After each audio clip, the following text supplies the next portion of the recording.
S3 Entertainment Group, and we are the largest feature film and episodic television production company here in the state of Michigan. And what that means to us is we bring films from all over the world, obviously primarily California, to Michigan, really for the purpose of creating jobs, because, well, the film industry to most people out there is a glamorous thing. We all hear about the stars coming here. We see Clint Eastwood in Birmingham. We see Drew Barrymore around. What it's really about here for us is changing our economy and making sure that folks who are unemployed or underemployed or getting ready to leave the state have a home so they can save their families, make a good income, get benefits, and create an industry that, well, it was here a long time ago. Commercial industry really, we've never been a film place here. You guys all know that. You know, Thomas Edison, we all know really the film industry. Thomas Edison, he invented the first film camera about, 130 some years ago.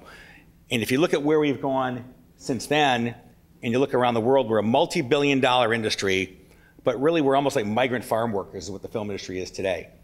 The film industry goes where the money is.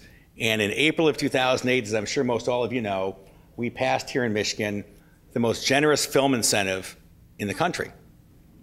It was passed to give Michigan people jobs and to help Michigan businesses kind of jumpstart their own personal economy. What it provides about a 42% incentive in certain communities in Michigan and a 40% incentive in other communities to hire Michigan people, contract with Michigan companies, whether it's caterers, hotels, and all of that. In April of 2008, my company opened up here in Michigan. We'd been in Los Angeles for a number of years, about 3 years, and I had been in the entertainment industry for about 25 years, along with my two partners. Our goal was, at that time, to make sure filmmakers knew what Michigan had to offer, make sure they know that we have hardworking people here, some of the hardest in the country, who are well-trained. And I'm not just referring to the folks who've worked on commercials and industrial films here forever. I'm referring to auto workers, carpenters, chefs, waiters, waitresses, and a variety of people, all who really can get their piece of this gold rush of feature film. We started off when we got here looking at what the landscape was. The landscape in Michigan was we have no studios, so certainly we're not going to have interior filming.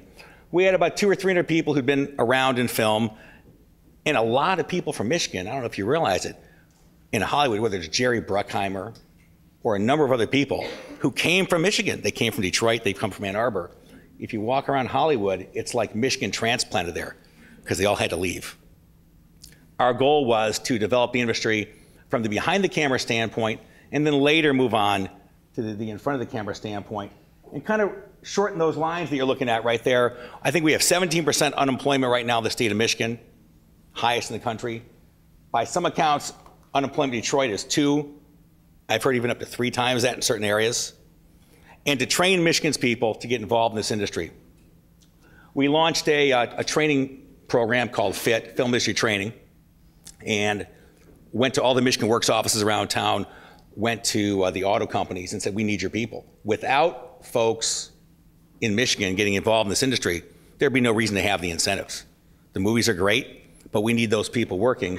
And since February of 2008, we've trained 250 people, the vast majority of which are now working in feature film.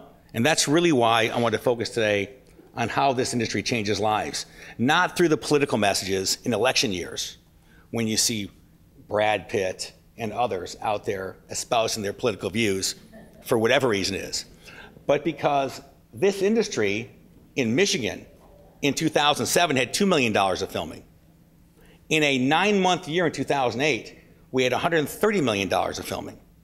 In a 12-month year in 2009, we'll have somewhere between $250 million and $275 million of filming. Here in the state, that's local money spent. That's not film budgets. That's spending on local people. That's spending on local services. What industry can come in here that fast? They're not buying real estate and developing. They come in, they spend their money, they leave, and more come. So it's an amazing piece of legislation and an amazing way to get Michigan's people employed. We trained people, we got them on sets, we brought productions in here. In 2008, the first movie we worked on was Gran Torino, and a lot of that filmed in Royal Oak, It filmed in Grosse Pointe. It filmed primarily in Highland Park. We employed, on a Clint Eastwood film where normally he brings in his whole crew, we employed about 150 local Michigan residents directly, hundreds of more people indirectly who were at the Somerset Inn Hotel, where I think that Clint used about 10,000 hotel rooms, his production company, in the course of several months, prevented people from being laid off. Ocean Prime opened, I'm sure many of us have been there in 2000, in the summer of 2008. They spent thousands and thousands of dollars all over Troy in an economy which certainly was better probably today in August, July of 2008, because I think things crashed in about September or October. But they spent thousands and thousands of dollars, and ultimately I think Clint spent about $10 million and said a lot of wonderful things about our state.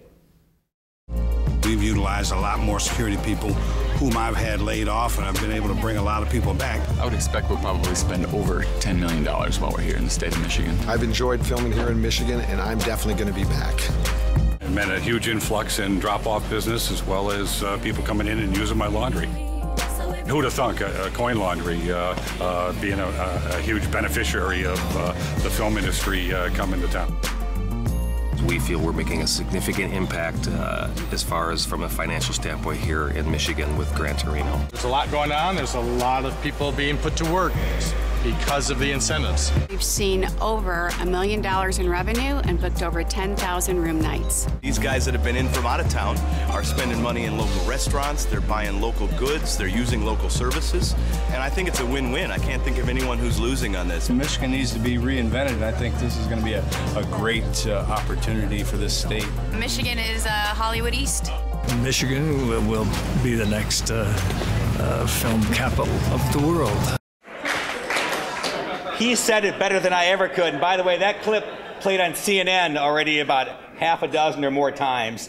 And, you know, if it's one thing we need here in Michigan, in addition to jobs and help for our businesses, it's positive PR. Folks like Clint come to town. Folks like the producers of the Drew Barrymore movie that opened up a few weeks ago, Whip It. Folks like, they did a couple, you know, I'll run through in a minute, but I'll run through them now.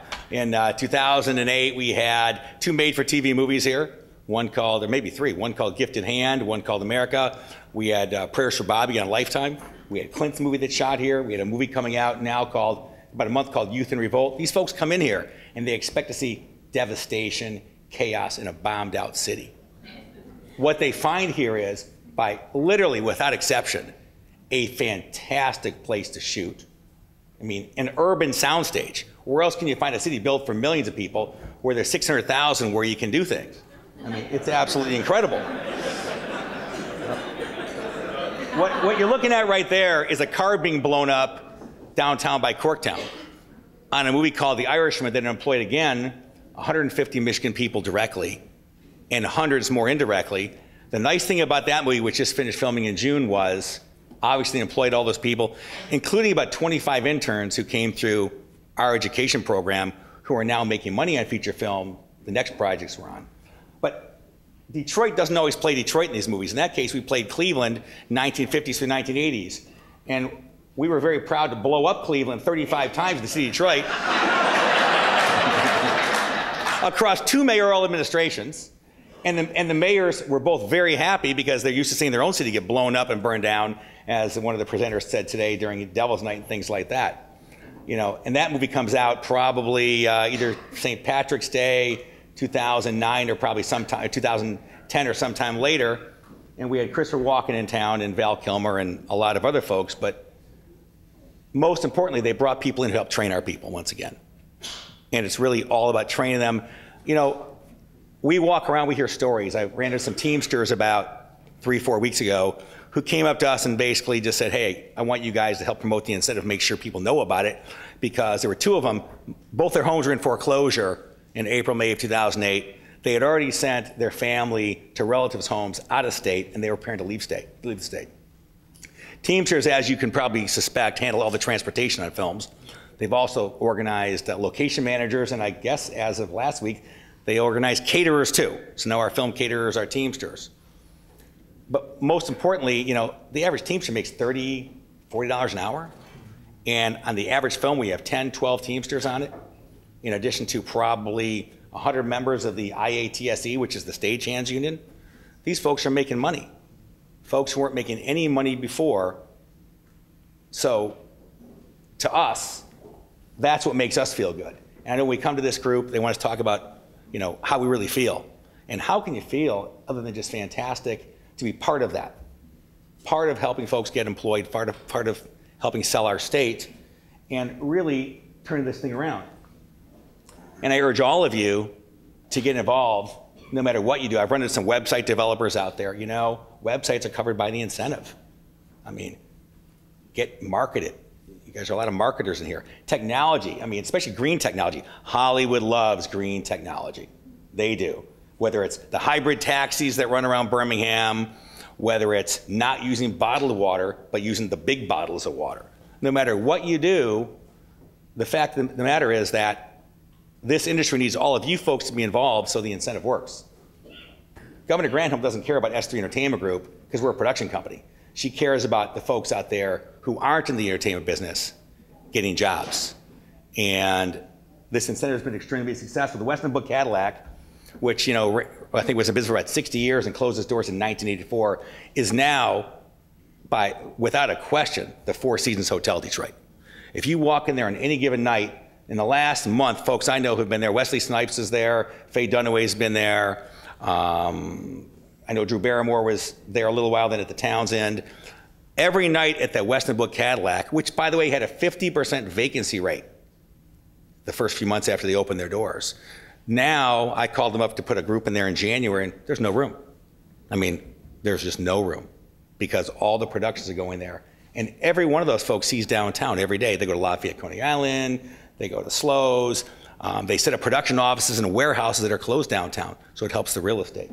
So the Weston, you know, clearly it's changed the lives of people over there. That's one of my students, his name is Neil Guerin. Neil's got 4 kids and a wife to support. And up until about 4 months ago, didn't know what he was going to do. His unemployment was running out. He had nowhere to go. Neil got lucky and got a job as a boom operator, a sound guy, on a TV series that we have over in Howell called The Wannabes. Neil's now making $30 an hour getting benefits and can support his family. That's a story, that's a life that's been changed, you know? And there's a lot of stories like that.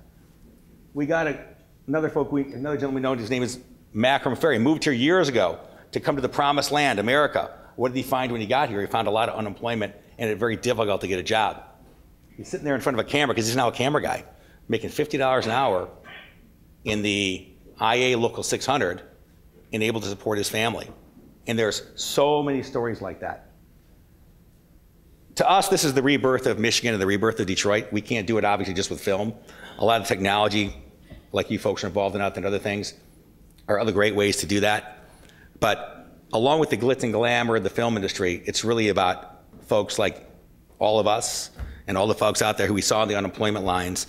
And you know, we're really proud to be part of it, and I appreciate your time today.